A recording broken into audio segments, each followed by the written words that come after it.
وأخيرا بعد 3 سنين من البحوث والتجارب أجى اليوم إنه أجرب المعجون اللي اخترعته من المواد الطبيعية. يا ترى هل ممكن يزبط؟ هل ممكن أصير فعلا مبتكر في عالم طب الأسنان؟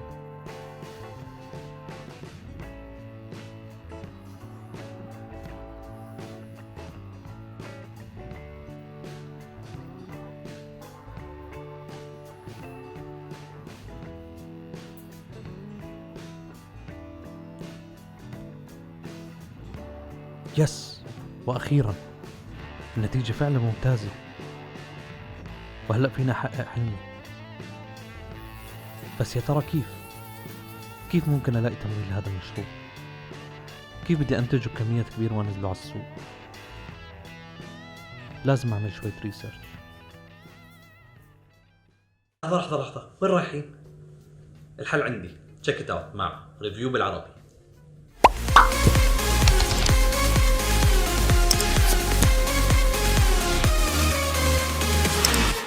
السلام عليكم ورحمة الله وبركاته، واهلا وسهلا فيكم في حلقتكم الجديدة اليوم من ريفيو بالعربي. اليوم رح نبني الحلقة على موضوع اللي كان في الحلقة الأولى، اللي هو كيف منتج مثل لومن طلع على منصة وعمل من مئات الآلاف الدولارات ل2.5 مليون تقريبا من دولار.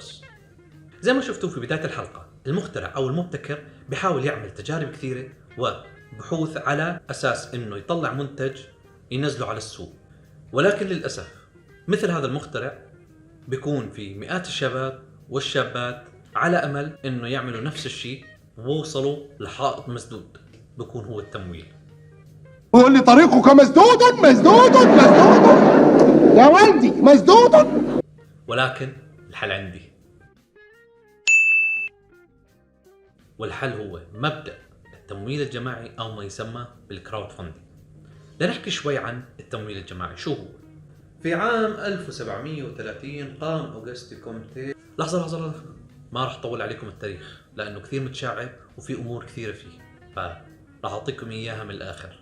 في عام 1992 قام واحد من المخرجين بحملة على أساس إنه يمول الفيلم تبعه اللي هو تروث أور دير، وتعد هذه أول محاولات الكراود فاندنج في بداية التسعينات.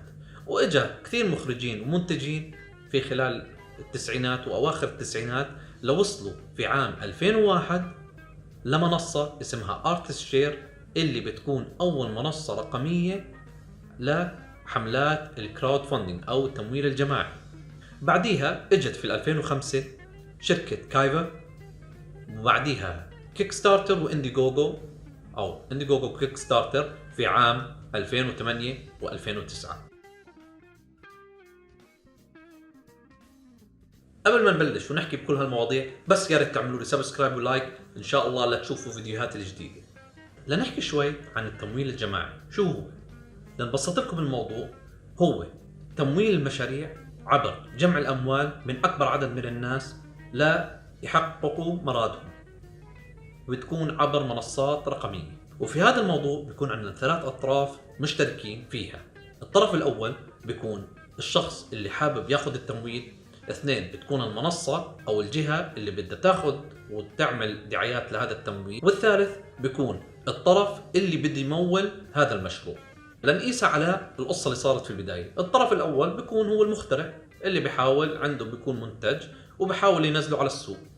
2 اللي بتكون المنصة اللي هي بدها تستقطب هذا الشخص وبدها تعمل له دعايات وإعلانات وتنزل له البرودكت تبعه على الموقع تبعه. و3 بيكون الشعب اللي حابب هذا المشروع وحابب انه ياخذ منه اشي بالمقابل.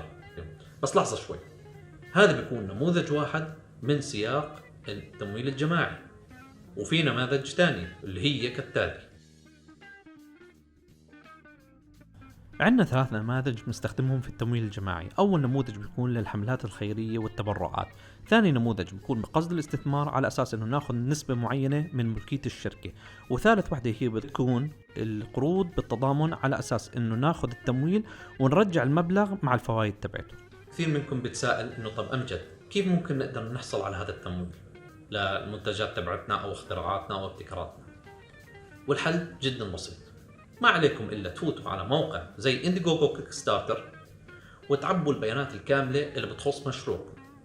الشغلة الثانية والأساسية هو طريقة التسويق والإعلان للمنتج تبعكم، وهذا الموضوع أنا ما راح أدخل فيه كثير لأنه حابب أجيب حدا مختص في مجال التسويق إنه يحكي لكم أكثر على أسس ومبادئ التسويق للمنتجات هذه. وبعد ما عملتوا حملة التسويق والإعلان للمنتج تبعكم، عليكم هلأ إنه تحطوا الهدف الأساسي اللي هو قيمة التمويل، وهذا من أهم الشغلات اللي لازم تعملوها ولازم تنحسب بالورقة والقلم، لأنه تاخذوا المنتج تبعكم وبتشوفوا قديش بده يكلف ليتصنع مثلا بكميات كبيرة، وهذا راح أحكي فيه إن شاء الله بعد حلقات تانية. بعد ما نحط قيمة التمويل، قديش بدنا نخلي فترة الحملة؟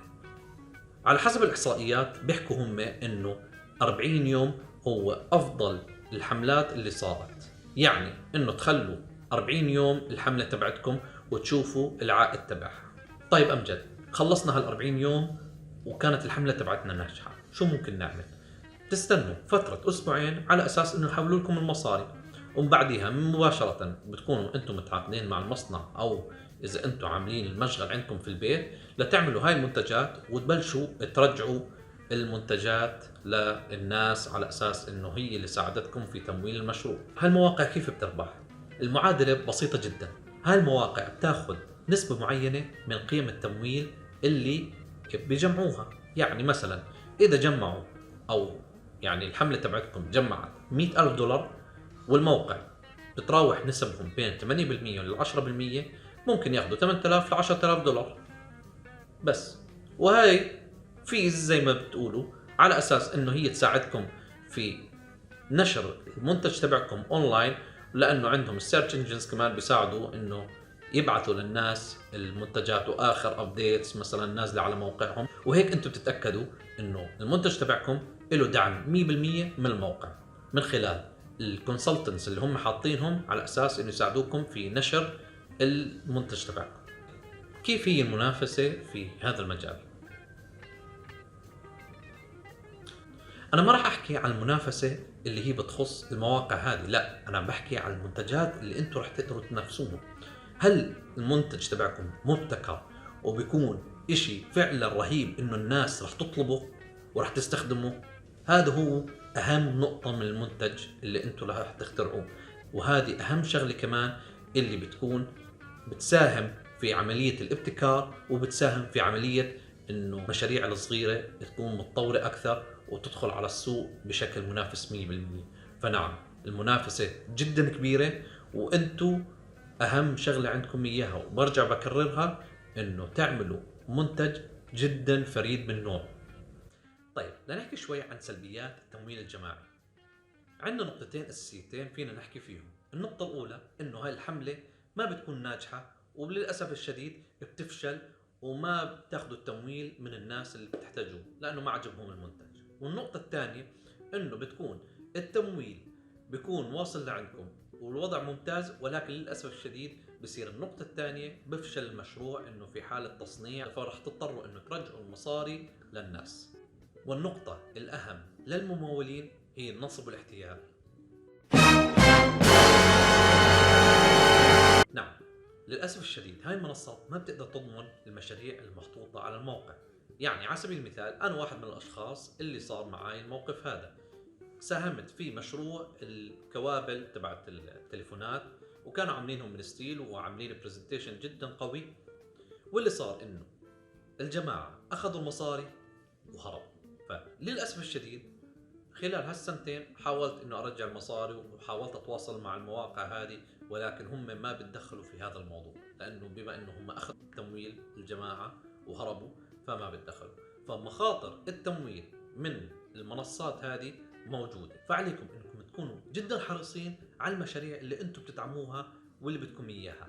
فأتمنى إنه تشوفوا مشاريع تكون صحيحة 100% وتتأكدوا إنه التيم تبعها موجود. هل هم فعلا شركة موجودة؟ هل هم مثلا الشباب موجودين في جامعة معينة أو في هيئة معينة حابين يطلعوا هذا المنتج؟ تقرأوا عن التيم، تقرأوا عن المنتج نفسه، هل في موقع رسمي لهم، وهكذا.